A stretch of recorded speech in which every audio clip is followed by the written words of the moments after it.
Manusia melihat menggunakan mata dan menyimpan apa yang mereka lihat melalui saraf yang ada di otak. Beginilah cara otak bekerja secara bertahap. Jaringan saraf tiruan bekerja dengan cara yang sama.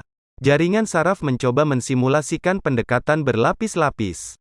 Hal ini untuk memproses berbagai input informasi dan mendasarkan keputusan pada input tersebut. Neuron adalah sel saraf di otak. Sel saraf memiliki ekstensi halus yang dikenal sebagai dendrit. Mereka menerima sinyal dan kemudian mengirimkannya ke badan sel. Badan sel memproses rangsangan dan membuat keputusan untuk memicu sinyal ke neuron lain di jaringan. Jika sel memutuskan untuk melakukannya, perpanjangan pada badan sel yang dikenal sebagai akson akan menghantarkan sinyal ke sel lain melalui transmisi kimiawi. Kerja jaringan saraf terinspirasi oleh fungsi neuron di otak kita, meskipun mekanisme aksi teknologinya berbeda dari mekanisme biologis.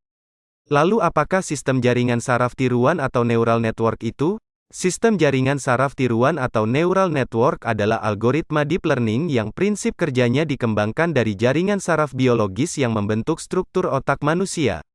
Dendrit dari jaringan saraf biologis mewakili input dalam jaringan saraf tiruan, inti sel mewakili node, sinapsis mewakili bobot, dan akson mewakili output. Berikut hubungan antara jaringan saraf biologis dan jaringan saraf tiruan. Jaringan saraf tiruan di bidang kecerdasan buatan, artificial intelligence, mencoba untuk meniru jaringan neuron yang membentuk otak manusia sehingga komputer akan memiliki opsi untuk memahami berbagai hal dan membuat keputusan layaknya cara seperti manusia berpikir. JST dirancang oleh komputer seperti sel-sel otak yang saling berhubungan. Cara kerja neuronal jaringan saraf tiruan. Pada jaringan saraf tiruan, neuron buatan menerima stimulus berupa sinyal berupa bilangan real. Kemudian, output dari setiap neuron dihitung dengan fungsi nonlinear dari jumlah inputnya. Hubungan antar neuron disebut edge. Baik neuron maupun edge memiliki bobot. Parameter ini menyesuaikan dan berubah saat pembelajaran berlangsung. Bobot menambah atau mengurangi kekuatan sinyal pada sambungan. Neuron mungkin memiliki ambang batas. Sinyal dikirim ke depan hanya jika sinyal agregat melewati ambang ini. Seperti disebutkan sebelumnya, neuron berkumpul menjadi beberapa lapisan. Lapisan yang berbeda dapat melakukan modifikasi yang berbeda pada inputnya. Sinyal berpindah dari lapisan pertama, lapisan masukan, ke lapisan terakhir, lapisan keluaran, dengan cara yang dibahas di atas, kadang-kadang setelah melintasi lapisan berkali-kali. Jenis-jenis jaringan saraf tiruan 1. Perceptron. Jenis jaringan saraf yang paling dasar dan tertua adalah perceptron. JST ini hanya terdiri dari satu neuron yang menerima input dan menerapkan fungsi aktivasi untuk menghasilkan output biner. Tidak ada hidden layer dalam model ini, dan hanya dapat digunakan untuk masalah klasifikasi biner. Penambahan nilai input dengan bobotnya diproses oleh neuron node. Setelah itu, jumlah yang dihasilkan ditransfer ke fungsi aktivasi, yang menghasilkan keluaran biner. 2. Feedforward neural network. Jaringan saraf tiruan feedforward adalah salah satu jaringan saraf tiruan yang paling dasar. Dalam JST ini, data atau input yang diberikan berjalan dalam satu arah.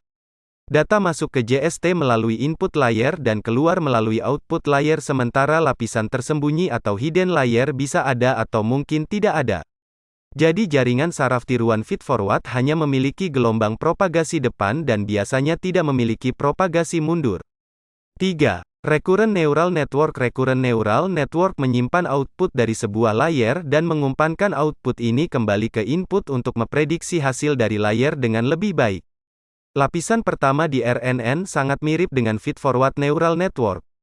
Namun setelah output dari lapisan pertama dihitung, recurrent neural network akan mengumpannya ke unit berikutnya. Setiap unit akan mengingat beberapa informasi dari langkah sebelumnya sehingga dapat bertindak sebagai sel memori dalam melakukan perhitungan. 4.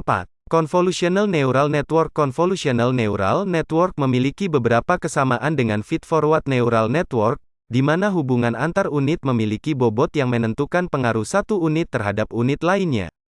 Tetapi jaringan CNN memiliki satu atau lebih convolution layer yang menggunakan operasi konvolusi pada input dan kemudian meneruskan hasil yang diperoleh berupa output ke layer berikutnya.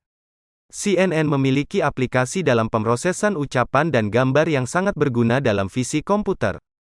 5. Modular Neural Network. Modular Neural Network berisi kumpulan jaringan saraf yang berbeda dan bekerja secara independen untuk mendapatkan output tanpa interaksi di antara neuronnya. Masing-masing jaringan saraf yang berbeda melakukan subtugas yang berbeda dengan memperoleh masukan yang unik dibandingkan dengan jaringan lain. Keuntungan dari jaringan saraf tiruan ini adalah memecah proses komputasi yang besar dan kompleks menjadi komponen-komponen yang lebih kecil, sehingga mengurangi kompleksitasnya sambil tetap mendapatkan output yang dibutuhkan. 6. Radial Basis Function Neural Network (RBF). Neural Network hanya terdiri dari satu hidden layer yang memiliki cara tersendiri untuk menghitung keluaran. RBF Neural Network didasarkan pada teorema Markov, yang melemparkan data ke ruang dimensi yang lebih tinggi dengan menggunakan hidden layer-nya. Oleh karena itu jumlah neuron di hidden layer harus lebih besar daripada jumlah neuron di lapisan input.